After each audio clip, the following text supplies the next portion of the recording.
Hi, Tom Larson here with Tech Training for Teachers. In today's video, we're checking out the new AUTOFIT text feature that just recently hit Google Slides. Let's get started.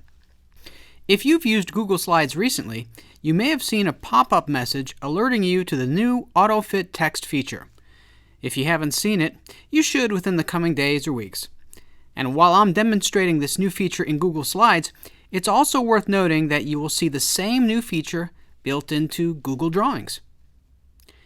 To enable and/or change options in this new feature, in Google Slides, click on the Tools menu and then click Preferences. Down at the bottom of the General column, check the box labeled Use Custom AutoFit Preferences. As you can see, there are three options to choose from. These include Do Not AutoFit, Shrink Text on Overflow, and Resize Shape to Fit Text. The preference shown here will be applied to text placeholders in new presentations. The preference shown here will be applied to new text boxes in all presentations. We'll insert a new text box and add a little bit of text.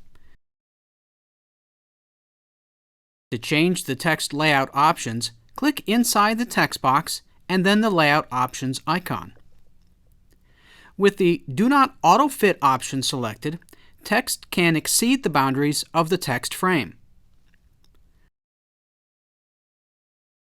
With the Shrink Text on Overflow option selected, text will resize itself based on the size of the text frame. With Resize Shape to Fit Text selected, the text frame will resize itself based on the amount of text in the text box. And that's all there is to it. Thanks for watching today's video tutorial. If you have any questions, feel free to reach out to me via email. If you like videos like this, be sure to subscribe and click the notification icon so you are alerted when new content is posted.